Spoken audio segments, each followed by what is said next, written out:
Ahí está. ¿Ya vieron? Del 2 que estaba antes, ahora pasa a 3. Ahora, este documento se lo voy a mandar, por supuesto. Y ahora, observen lo que hay que hacer. ¿Qué es lo que implica esta corrección? Primero, pasar de Q igual a 2 a Q igual a 3. Considerar el periodo de las... Esto no cambia, ¿eh?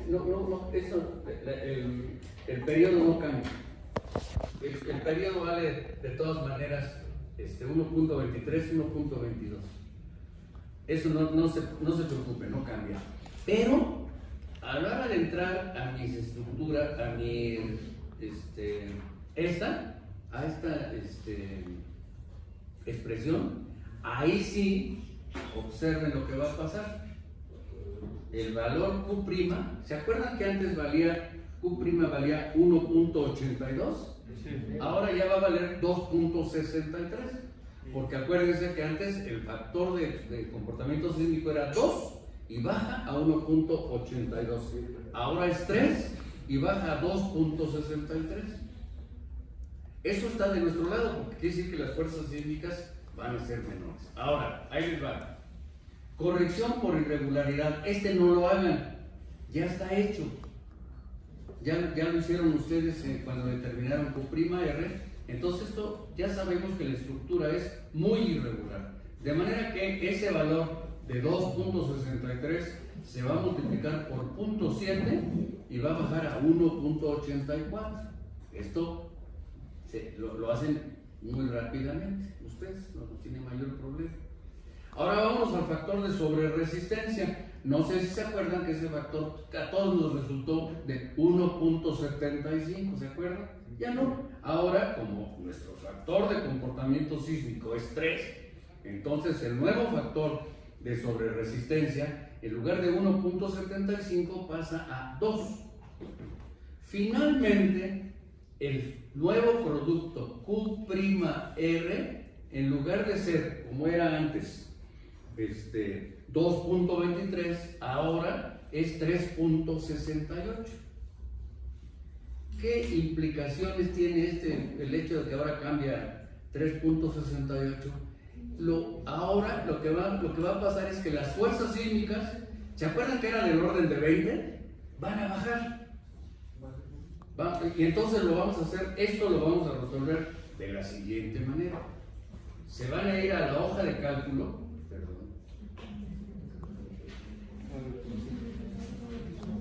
Quiero aclarar que esto no tiene mayor problema, porque lo único que van a tener que hacer es su análisis por torsión sísmica.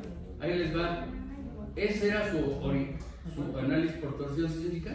Lo único que van a tener que hacer ustedes es, en lugar de 2.23, con el cual se obtenían fuerzas del orden de 20, ahí están, miren, del orden de 20, observen, lo único que tienen que hacer es cambiar, en lugar de 2.23, 3.68 y 2.23 lo cambian por 3.68. Bueno, el factor que ustedes obtengan, y observen lo que está pasando o lo que va a pasar.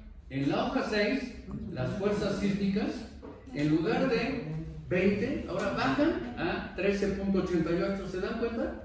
Bajan notablemente las fuerzas.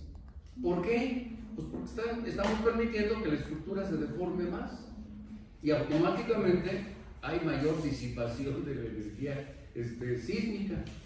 Ahora, el modelo que me van a mandar ustedes el día de hoy lo van a tener que cambiar. ¿Cómo lo van a cambiar? De la siguiente manera. No importa, ya lo mandaron. Sí, ese sí ya lo mandaron, no hay problema. Pero ahora, el nuevo modelo, yo lo voy a llamar, yo lo llamé, al nuevo modelo le llamé. No, aquí no está. ¿Qué pasó? ¿O ya está abierto? Sí, ya está abierto. El nuevo modelo yo le llamé ductilidad media. Ustedes no le cambien el nombre. El modelo que me enviaron o me van a mandar el día de hoy, este modelo, el que hoy es la entrega, por favor, este modelo, sigan llamando como están llamando, pero eso sí, las fuerzas ahora las van a cambiar a las nuevas fuerzas. ¿Se acuerdan que era del orden de 20? Ahora ya cambian a 13, etcétera. Miren, 12, 74, 9, 41.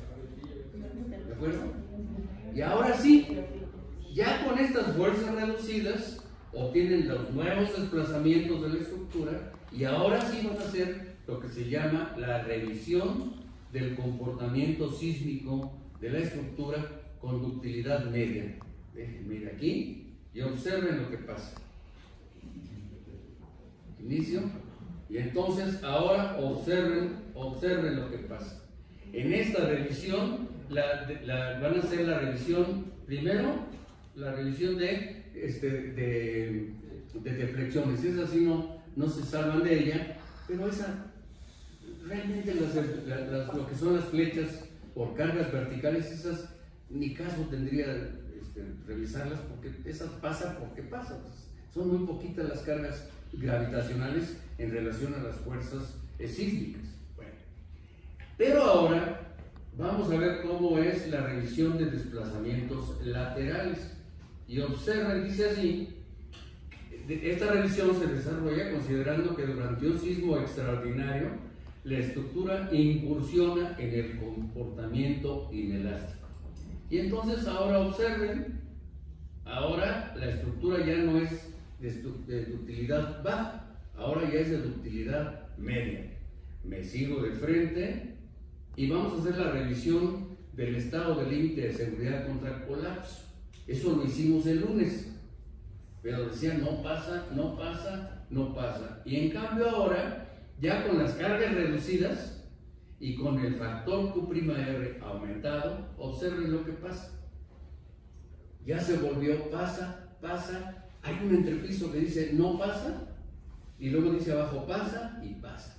O sea, ya estamos en el ámbito de lo manejable. ¿De acuerdo? O sea, antes era no pasa, no pasa, no pasa 3 veces, ahora ya es no pasa, nada más en un entrepiso. Ahora vamos a la revisión en dirección Z, y en dirección lo mismo, no pasa, pero ahora nada más en un entrepiso, en un solo entrepiso, ahora tengo problemas.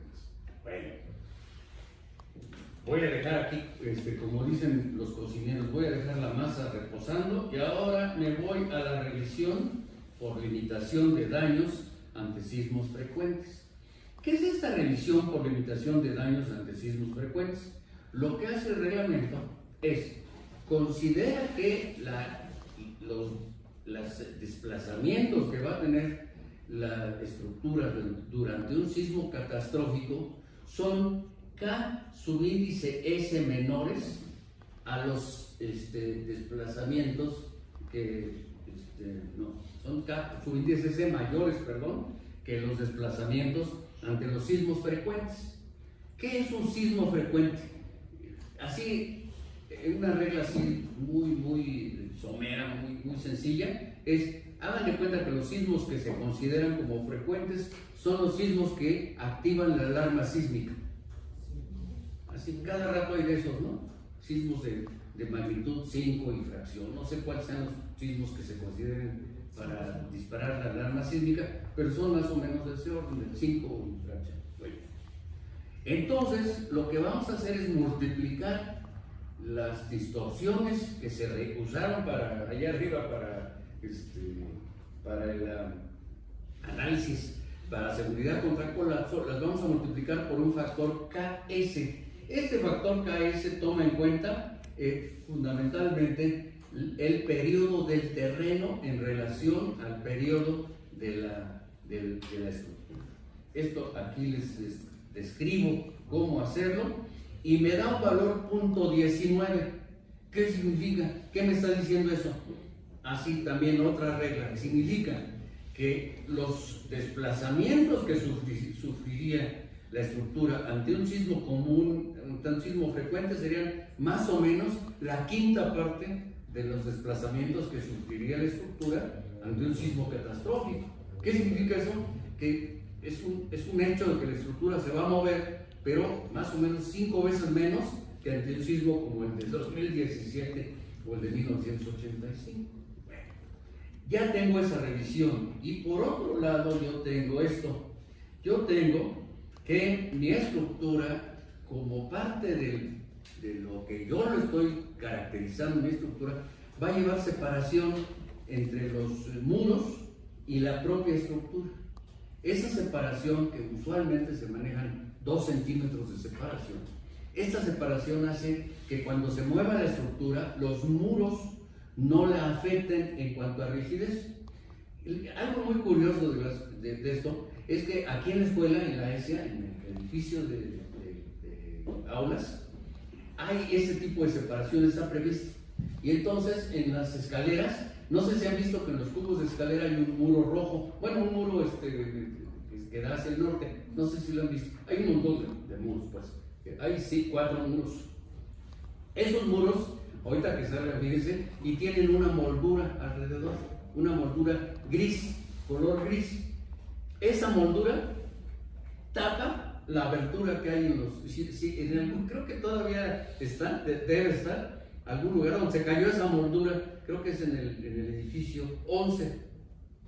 Sí, ¿cuánto es? 10, 11 y 12. Creo que en el edificio 12 hay un lugar donde se cayó la moldura y se alcanza a ver que el muro está separado de la estructura de acero, ¿sí? En este caso, nosotros estamos haciendo esa consideración y observen, esta revisión que se llama por limitación de daños ante sismos frecuentes, pasa, ahí está. Entonces, finalmente pasamos a lo que es la separación con edificios colindantes. ¿Qué es esa separación? Pues es obvio que si el edificio se va a mover, pues tenemos que separarlos de los vecinos, ¿no? ¿Cuánto es mínimo esta separación? 5 centímetros. Pero el problema es que el constructor mañosamente, y eso hay que reconocerlo, pone los 5 centímetros. Y eso no debe ser. Lo mínimo es 5 centímetros, pero además, si el edificio sabemos que se va a desplazar 20 centímetros, pues entonces algo anda mal, ¿no? Se van a golpear los edificios como se golpean en la realidad. Cuando empieza a temblar, muchos edificios se golpean entre sí. Bueno, entonces, ¿qué es lo que hay que hacer? Pues nosotros como ingenieros o como estudiantes de ingeniería, pues lo tenemos que calcular de cualquier manera. Ya a la hora de la construcción van a ver que su jefe en el gabinete o ustedes como dueños de la empresa dicen, ¿qué me voy a separar 30 centímetros? Yo me separo 5, porque así le gano terreno al predio, ¿no?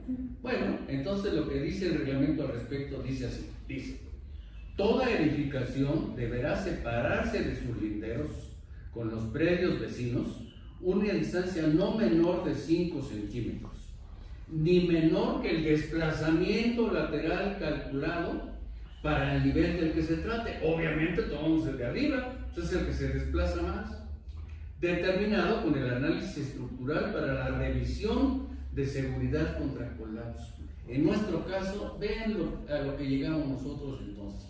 Esa es la separación y va a resultar 4.60, que es el desplazamiento calculado en el modelo, por 5.45.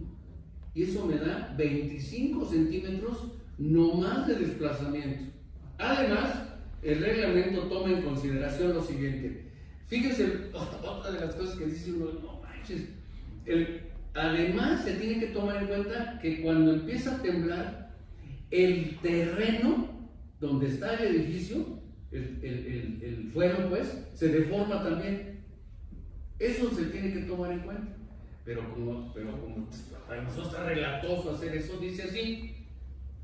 Dice que considere los efectos de giro y del corrimiento de la base del edificio. Ahora, cuando no se tome en cuenta dichos efectos, los desplazamientos laterales calculados se aumentarán en 3 milésimas o 6 milésimas veces, o 6 milésimas de la altura sobre el terreno en las zonas 2 y 3. Esto significa lo siguiente, jóvenes, En su caso de ustedes, los que tengan su edificio en terreno con zonificación 1, no se preocupen, no tienen que tomar en cuenta el aplastamiento del terreno. Pero los que estén en zona 2 van a tener que considerar .003 por 1525, que es la altura del edificio, adicional, ¿de acuerdo? Entonces, si alguno de ustedes tiene ubicado su edificio en zona 1, ni se preocupe por eso. Pero los que tengan en zona 3, en zona 2, perdón, sí van a tener que multiplicar por .003 la altura del edificio. Y me da, observen, 30 centímetros más la separación del vecino. ¿Cuánto sería? O sea, a lo mejor 60. ¿Quién de ustedes ha visto que entre edificio y edificio haya 60 centímetros? Pues nadie. ¿Por qué? Nadie lo hace. Pero esto no es lo peor. Esto no es lo peor. Lo peor es esto, miren. Lo peor es esto. Dice así: en caso de que en un predio adyacente se encuentre una construcción que esté separada del lindero, una distancia menor que la antes especificada, deberá dejarse en la nueva construcción una distancia tal que la separación entre las dos construcciones no sea menor que la suma de las requeridas para cada una. Esto es un artículo ingenuo, porque dice así: si yo llego y el vecino ya agandalló, o sea, ya se fue sobre la junta, yo me tengo que separar para que quede la separación de los dos. No, ahora sí que ¿quién va a hacer eso, no? Yo me junto. Lo más que podría hacer yo es del límite, yo me voy a lo que me marca mi memoria de cálculo. Pero esto ¿a qué obligaría? Pues a demandarlo a él, ¿no? Oiga, pues yo me estoy haciendo para atrás, estoy perdiendo terreno, entonces yo estoy perdiendo lana. Entonces yo lo voy a demandar a usted porque usted se fue sobre la junta de construcción. Nadie lo hace. Entonces, yo digo que estos son artículos de reglamento francamente ingenuos, pero bueno, pues ya está. ¿Quién soy yo para? Ahí está. Bueno, ahora, si se dieron cuenta, jóvenes, si se dieron cuenta, aquí en la revisión, revisión del límite de seguridad contra colapso, hay un entrepiso que no pasa. Entonces, todavía le podemos sacar provecho a la estructura, haciendo que la columna en ese entrepiso sea más gordita. O sea, ya es lo que iba a preguntar: para que pase si tiene que ser más. No de entrada, ¿eh? De entrada lo mejor es cambiar a otra ductilidad. Y ahora, en ese piso, ahí le va. Dice así. Bueno, y aquí sería la cubrejuntas, ¿eh? Los cubrejuntas que se emplean para separar edificios y que no se metan ahí, que no avienten basura y cosas así. Bueno, o las tapajuntas. Miren, entonces vean, ajuste final de las dimensiones en la estructura. Ahora, observen entonces que hay un entrepiso en donde no pasa. Entonces, lo que yo estoy proponiendo es cambiar las columnas, en lugar de 40 por 40 en ese entrepiso, hacerlas más gorditas, 50 por 50. Eso yo lo hice y entonces resultó en lo siguiente. Me voy al modelo, en Modeling, General, Property, y aquí observe lo que pasa. Las estructuras de 50, las columnas 50%, ¿se acuerdan que antes eran nomás los dos primeros entrepisos? Ahora ya el tercer entrepiso lo hice de 50 por 50 también, lo hice más gordito. Y el resultado es el siguiente. Me voy nuevamente a mi documento, aquí, y ahora vean lo que pasa. Ahora sí ya pasó. ¿Por qué? Porque la estructura ya es más rígida donde necesita estar más rígida. ¿Se dan cuenta? Que es en el tercer entrepiso. Ahora sí ya resolví el problema. Ahora, si ustedes después de todo esto no pasen en algún lado, ahora sí ya no le hagan mucho caso porque ¿cómo dicen? Mucha carne para el caldo, pero bueno, lo importante aquí es que lo importante es que haya una forma en el ámbito de las estructuras a base de marcos rígidos para resolver el problema. ¿Sí? Bueno, si se dieron cuenta, aquí lo único que tuve que hacer es modificar el factor de comportamiento sísmico, modificar el factor de sobreresistencia y resolver el problema. Qué elegante la solución, ¿no? Ah, pero hay que pagar un precio. Y el precio lo vamos a ver cuando hagamos el diseño en concreto reforzado. Porque entonces las estribos van a tener que estar más separados en ciertas zonas para darle confinamiento al concreto en el corazón, digamos, de las columnas y de las vías. Eso lo vamos a ver en su momento. ¿De acuerdo? Entonces, primer concepto que van a tener que hacer es ese. Corrección del factor Q'(R). Y el siguiente concepto que van a tener que hacer es revisión del comportamiento geométrico de la estructura. Ese va a ser el siguiente concepto. Revisión del comportamiento geométrico de la estructura. Ya no hagan la primera revisión,